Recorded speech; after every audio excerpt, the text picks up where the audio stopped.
Retour de l'antenne de Polytech TV pour une nouvelle grande émission consacrée aux innovations et cette fois-ci à l'industrie durable. Vous savez que la ville durable et l'industrie durable sont deux des grandes thématiques de Polytech en 2012. J'ai à mes côtés Alain Delamette, le directeur des innovations de Polytech, Daniel Cap qui est vice-président de ATEE, l'association technique énergie et environnement. Il y a également Catherine, alors je vais faire attention de ne pas écorcher votre nom, Stoyanovski, c'est à peu près ça? Voilà, directeur commercial de Netsch, et puis Patrick Choquel qui vient de nous rejoindre, directeur des ventes de Ingersoll Rand. Ibon. Donc vous me préciserez tout ça dans un instant. Installez-vous bien confortablement. J'aimerais d'abord un petit peu, Alain, que vous nous présentiez les participants et puis que vous nous reprécisiez peut-être le concept d'industrie durable. Tous les deux, on aime bien échanger sur cette question des vocables, hein, des terminologies, ville durable, industrie durable. Alors tout est durable maintenant. Oui, effectivement, parce que comme développement durable, c'est un concept un peu flou, on essaye maintenant de conjuguer ça avec quelque chose de plus concret. Et là, on a mis industrie durable. Alors, associer durable à industrie, ça paraît complètement utopique, hein, parce que toute activité industrielle génère des pollutions, on ne peut pas faire autrement. Alors, je crois que le terme de durable, industrie durable, c'est un objectif. C'est pas autre chose. C'est pas une réalité en soi. C'est un objectif. Il faut considérer ça comme un objectif et il faut utiliser des outils pour essayer d'arriver à cette industrie durable. Et dernièrement, j'avais assisté à une conférence sur la ville durable. Bon. Et la personne qui devait parler de la ville durable a dérapé complètement, à parler de ville intelligente, non pas, il n'est jamais de ville durable. Donc là, ça serait de l'industrie presque intelligente. Alors, il faut dire que l'industrie durable, elle a des contraintes, hein. Si on reprend le terme durable, c'est des contraintes sociales, c'est des contraintes économiques, c'est des contraintes environnementales. Et ces contraintes environnementales, elles sont doubles. Hein. Elles sont doubles, d'une part, au niveau de la fabrication. Il faut produire propre. Et puis, il faut que le produit que l'on fait, il soit lui aussi acceptable et propre. Alors, donc, il faut des outils.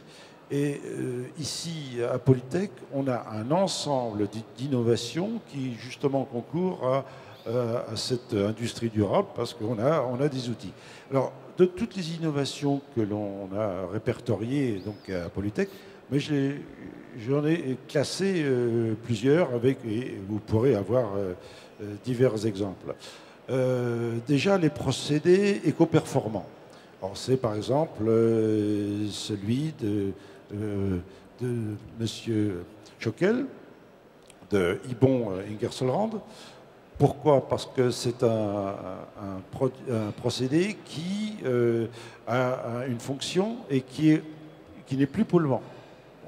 Alors, c'est l'utilisation de courant de Foucault qui permet cette fois-ci de capter des particules d'aluminium ou de cuivre, mais avec à des très très petites dimensions, alors qu'avant on ne pouvait pas.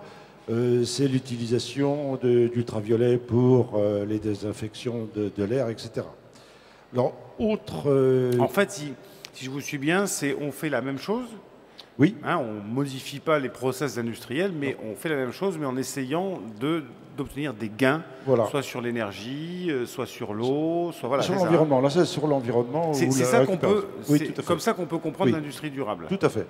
Alors, autre catégorie, c'est le couplage de techniques, ce qu'on appelle l'intensification des procédés. Alors ici, il y a un procédé qui est présenté, c'est une installation 3 en 1. C'est-à-dire qu'on a en continu un broyeur, un granulateur et un laveur, alors qu'avant, il y avait trois procédés qui se suivaient. Et ça, il y a dans l'industrie chimique, il y a un potentiel d'ailleurs d'intensification des procédés, parce que dans l'industrie chimique, on travaille par batch. on dit en français par l'eau. On a des grandes cuves énormes, on a des procédés exothermiques et tout ça. On a beaucoup de difficultés à les refroidir, etc. Alors que si on diminuait, on faisait des plus petites quantités, mais en continu, en utilisant la chaleur produite, etc., on pourrait avoir des gains environnementaux et énergétiques importants. Alors, une autre catégorie, c'est celle de l'amélioration de l'efficacité énergétique. Alors là, on en parlera avec donc Madame Janowski au sujet de la pompe à lobe que Netsch présente. Une autre catégorie, c'est la récupération de chaleur et la récupération de matière. Récupération de matière, on a un exemple dans une innovation très intéressante, c'est la récupération de chaleur, des matières de métaux précieux, lorsque c'est des liquides qui contiennent encore du platine, de l'or, etc. On veut les récupérer au maximum avec des nouvelles résines. C'est la récupération de chaleur également, c'est sur des process avec des échangeurs spécifiques. Et enfin, dernière catégorie, je crois, c'est l'éco-conception. Et actuellement, l'éco-conception, c'est l'innovation pure. On est obligé de repenser totalement un procédé en ayant à l'idée avoir le même produit, sinon un produit meilleur, avec une empreinte environnementale au niveau du procédé beaucoup plus faible. Et il y a un labo de recherche qui est de la région de Grenoble et qui a présenté dernièrement une méthode d'éco-conception qui, je crois, va intéresser pas mal de monde dans l'industrie électrique et électronique, parce qu'ils font l'analyse du cycle de vie du procédé et qui n'est pas ou peu fait actuellement.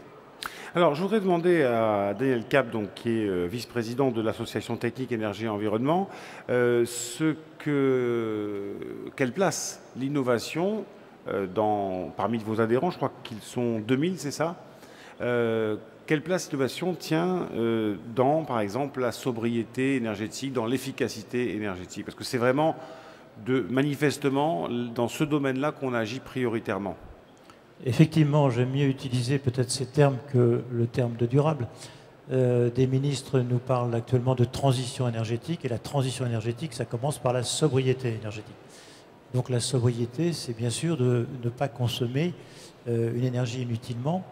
Donc ça va se traduire par des équipements de type régulation, pilotage, programmation des usages, pour utiliser exactement l'énergie dont on a besoin au moment où on en a besoin. Ça, c'est le premier volet, sans doute le plus important, aussi le plus difficile. L'efficacité, alors l'efficacité, on la retrouve un peu partout dans l'usine. On la retrouve d'abord dans ce qu'on peut appeler les utilités industrielles, donc la chaufferie, la vapeur, l'air comprimé. On aura des exemples tout à l'heure de compresseurs, le froid, etc. On la trouve aussi dans les process, bien sûr, où on peut avoir des process plus économes, sur l'éclairage, sur le chauffage des locaux également. Et puis, Alain en a dit un mot tout à l'heure sur la récupération d'énergie. Je crois que ça, c'est aussi un challenge très important pour demain. Tout ce qu'on appelle aujourd'hui des chaleurs renouvelables ou de récupération, l'énergie gratuite, l'énergie qui peut se perdre au niveau des process industriels, notamment sur des effluents.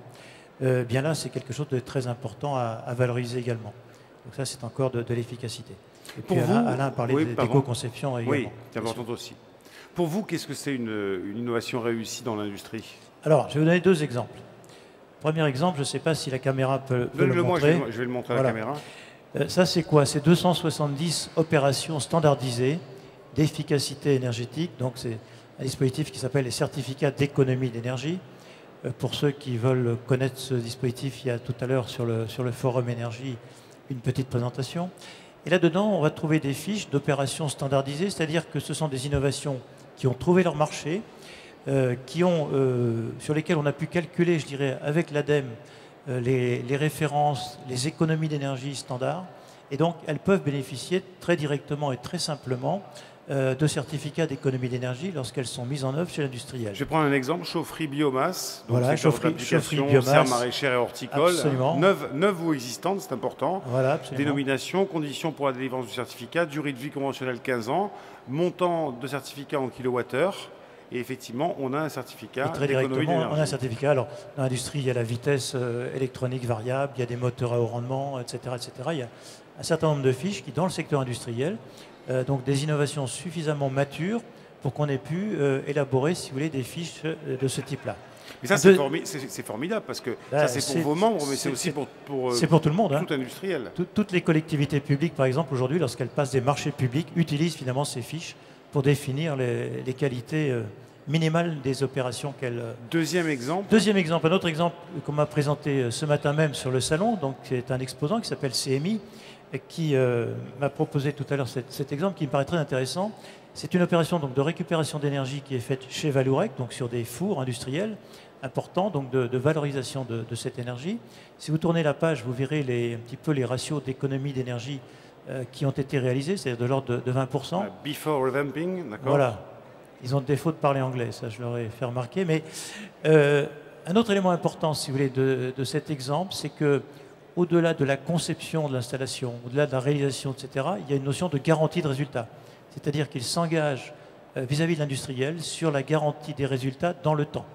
Ce qu'on pourrait appeler un contrat de performance énergétique dans l'industrie. Bon, et ce n'est pas tous les jours qu'on voit ça, donc je me permets de le signaler. Et donc, CMI Industrie est un membre de l'association de la T2E, oui. D'accord. Et donc, ils sont actifs. Ils ont un stand ici. Oui. D'accord, bah, écoutez, voilà un exemple.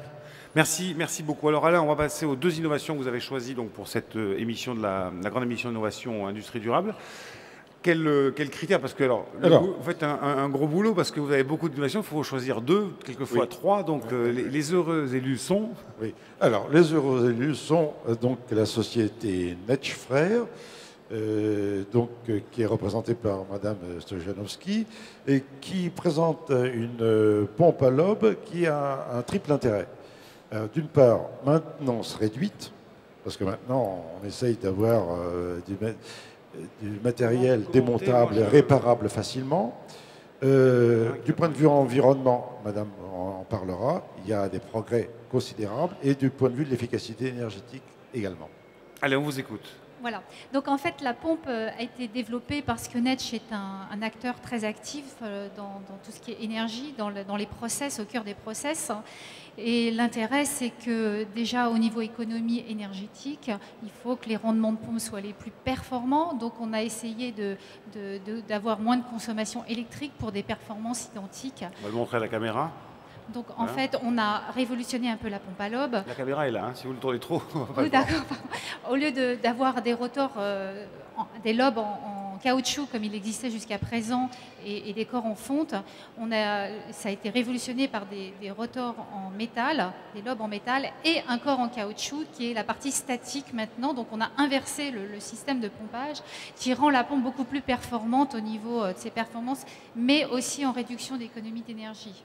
Et de très, durée très de vie. important. Et de durée de vie. Donc ça, c'est la grosse innovation sur cette pompe. Elle fait l'objet de 15 brevets, hein, donc c'est énorme. On se sert des pompes à lobe pour... Par exemple, on utilise ces pompes pour la recirculation entre fermenteurs des digestats, par exemple. C'est un exemple parmi d'autres pour véhiculer. Donc des transferts de fluides assez visqueux. Dans le cas de la méthanisation, c'est pas un fluide très facile à assez pomper difficile, et à transporter. Très abrasif, contenant beaucoup de solides. Donc cette pompe permet de véhiculer des solides. Le matériau est très poreux. Hein. Oui, non, mais ça c'est une maquette. Je vous rassure. Normalement, elle est quand même en métal. Donc la maquette, bien sûr, amener une pompe sur un plateau, ça serait un petit peu difficile. Donc voilà, donc ça c'est la première grande innovation de cette pompe. La deuxième innovation, c'est que jusqu'à présent, vous voyez que vous avez deux axes et on part à partir d'un axe qui est l'axe du moteur pour en fabriquer deux. Donc ces deux axes, en fait, on les fabriquait grâce à une boîte à engrenages qu'on appelait, remplie d'huile, donc des consommables hydrocarbures. Donc on a remplacé cette boîte à engrenages par quelque chose de beaucoup plus simple, qui est en fait... des poulies courroies, mais des poulies crantées, des couronnes crantées avec une double courroie. Ce que vous retrouvez, vous, dans votre voiture, qu'on utilise tous les jours. Mais c'est la première fois qu'on adapte ce système sur une pompe à lobe. Et donc, on n'a pas d'huile. Voilà, plus d'huile. Très important. Voilà. Et donc, très important pour l'environnement. Des économies. Donc, Voilà, pas de communication, donc on n'a plus de risque que l'huile, s'il y a une rupture de garniture mécanique, puisse aller vers l'hydraulique, et inversement, le produit pompé ne vient plus dans la boîte d'huile. Donc c'est très important.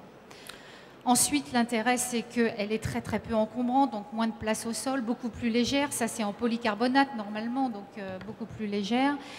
Et l'intérêt, c'est que toute la maintenance se fait en place, les tuyauteries en place, un accès direct pour tout ce qui est partie hydraulique, le remplacement donc maintenant la partie d'usure devient l'insert en élastomère, plus la garniture mécanique qui se monte sans réglage derrière, et un accès direct pour changer les courroies en profil. J'aimerais savoir, vous êtes sur le salon donc depuis hier matin, les visiteurs qui viennent vous voir, quels commentaires font-ils sur ce type ce prototype et ce type de pompe? Il y en a qui sont très très intéressés par ce type de pompe. Quelles sont leurs motivations? La durabilité? Alors déjà, c'est la durabilité et la maintenance surtout, parce que les coûts de maintenance sont énormes. Il faut absolument diminuer ces coûts. Mais vous allez nous créer du chômage comme ça? Non, je pense que les gens ont autre chose à faire que d'aller mettre les mains dans l'huile et dans... Non, je plaisantais. Il y a d'autres choses à faire, donc je pense que ça peut laisser plus de liberté aux gens pour aller vérifier des process, pour faire autre chose que d'aller remplacer. Donc là, Alain, c'est un produit particulièrement innovant. Ah oui, tout à fait. Oui. Et qui rejoint ce qu'on disait au départ, c'est-à-dire que là, c'est d'un côté, effectivement, une maintenance beaucoup plus soft, beaucoup plus aisée, rapide. Moins d'huile, moins de consommation électrique surtout. Moins de consommation électrique, une durée de vie plus importante. Hein. Tout à fait. Voilà, là, et ça permet de transférer des produits plus épais encore, plus solides, avec des granulométries plus importantes, des fibres, alors qu'avant, c'était quand même limite sur cette pompe. Deuxième innovation. Alors, deuxième innovation, c'est la société Ibon Ingersoll Rand, qui est à Vasquehal, qui présente là un groupe à eau vide, alors refroidi à l'air et sans huile. Oui. Voilà. Qui va dans le sens également de l'environnement. Voilà. Donc en réalité, nous sommes une société assez ancienne. On fait partie maintenant d'un groupe qui s'appelle Ingersoll Rand. Parlez bien près du micro. Pardon, qui représente 60 000 personnes.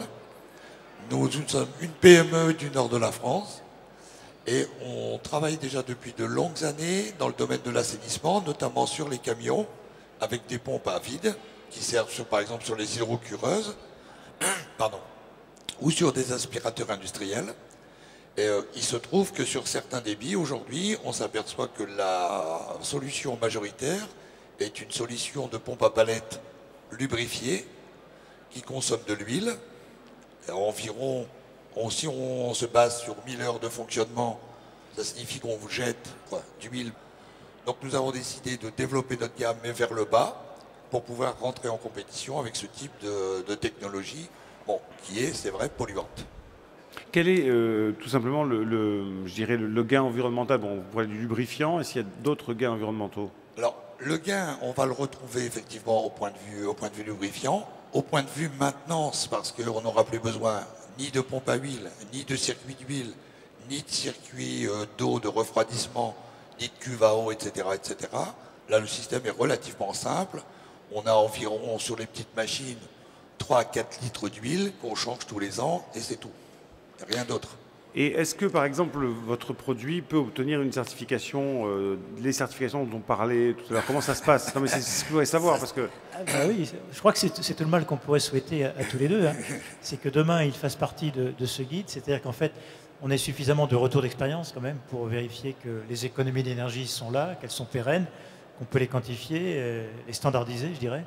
Auquel cas, effectivement, c'est tout à fait envisageable. Hein. Alors bon, tout ça est quand même très breveté, 15 brevets sur cette seule pompe. Vous aussi, vous avez, j'imagine, des brevets. Non, mais bon. Non, il n'y a pas de brevet, donc vous ne protégez pas. Mais simplement pour justement parler justement du piratage industriel, parce que quand on fabrique quelque chose comme ça, forcément, ça peut être copié. Comment on se protège? Certainement pas en passant sur Polytech TV. Hein. Parce qu'on vous démonte la pompe. Donc. Déjà, les brevets protègent pendant un certain temps. Sûr, donc, ça laisse le temps à vendre et à se faire connaître sur ce nouveau produit. Ensuite, on ne peut pas éviter, évidemment, le piratage à terme. Et que c'est un souci. On fabrique aussi des pompes à rotor excentré. Et là, il y a le brevet est tombé dans le domaine public depuis bien longtemps. Et là, la seule façon de se protéger, c'est de garantir une qualité de produits et puis d'être très présent au niveau non seulement commercial mais aussi technique, c'est-à-dire qu'on n'a rien sur étagère, tous nos produits sont vendus par rapport à un cahier des charges, c'est quand même très précis, c'est quand même très pointu au niveau technique et c'est ce qu'on apporte aux clients. Vous êtes tous les deux des directeurs commerciaux, alors vous directeur des ventes et vous directrice commerciale, c'est ça? Oui. Vos titres, mais enfin vous êtes là pour faire du business, on va dire. Comment attaquez-vous, dans le bon sens du terme, votre marché, Monsieur Schockel? Nous, on est déjà présent dans le marché de l'assainissement depuis très longtemps. Donc, on travaille essentiellement avec des intégrateurs. Sur le système vide fixe, donc pour l'industrie, là aussi, le but du jeu, c'est de trouver des intégrateurs qui offront l'ensemble du système de vide et proposeront ce système de vide aux clients.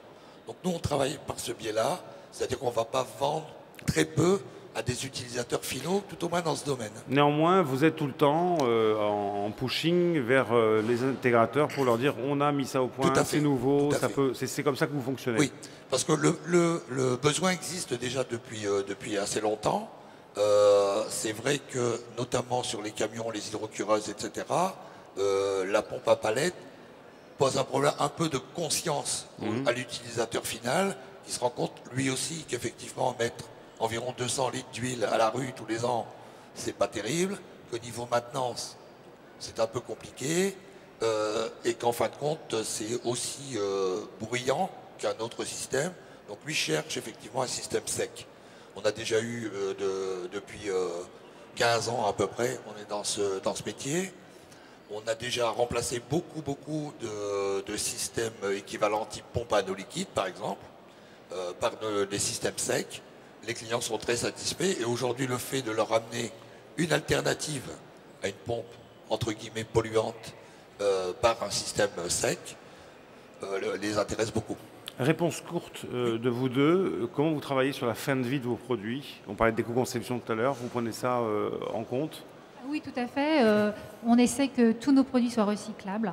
C'est-à-dire que, justement, avant, les parties élastomères étaient souvent vulcanisées à des parties métalliques. Oui, donc difficilement voilà, donc ce n'est pas démontable. Voilà, pas démontable, donc mis en décharge. Aujourd'hui, justement, c'est pas solidaire. Hein. Tout est indépendant. Donc, en fait, toutes les parties élastomères, qui sont les parties d'usure, en général, sont recyclées. Et ça veut dire que vous êtes capable de reprendre une pompe sur un site industriel quand vous en avez une pour l'instant, on n'a pas la demande. Non, mais en tout cas, oui, ce serait une possibilité. Irez. Mais l'industriel, lui, peut réhabiliter ces élastomères. Il les met dans un container et c'est réhabilité pour ensuite faire des jeux d'air pour les enfants, des choses comme ça. Monsieur Schockel.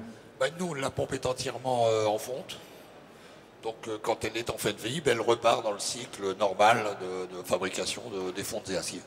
Alain, un mot de conclusion pour dire que finalement, l'industrie durable, ça tourne beaucoup autour des économies d'énergie. Alors, on n'a pas trop parlé des économies d'eau, parce que dans l'industrie, l'eau, c'est quand même aussi quelque chose dont on se sert beaucoup. Oui. Et puis, l'éco-conception, quand même, on voit bien que, de toute façon, c'est un peu lié. Pour arriver à des économies énergétiques notamment, il faut éco-concevoir.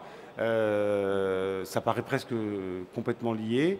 Il y a d'autres domaines de l'industrie durable qu'on n'a pas explorés et qui, selon vous, pourraient faire je crois qu'il faut l'objet d'un focus complémentaire. Nos deux exemples pour, en conclusion, dire on a des utilisateurs d'électricité. Les moteurs électriques, dans l'industrie, c'est 70% de la consommation de l'électricité. Et il y a des économies qui sont absolument considérables. Et avec une nouvelle conception de matériel, on arrive d'une part à protéger l'environnement, plus d'huile, on utilise l'air, ou bien une autre technologie. On économise l'énergie et on réduit la maintenance. Je crois que... On a déjà fait un grand pas. Merci à vous d'avoir participé à cette émission. On va rester dans l'industrie et les technologies propres, puisque David Dornbush, qui est le président de Clean Tuesday, sera dans un instant sur ce plateau pour parler des clean tech, comment développer l'industrie des clean tech en France. On fait une petite pause et on se retrouve le plus vite possible.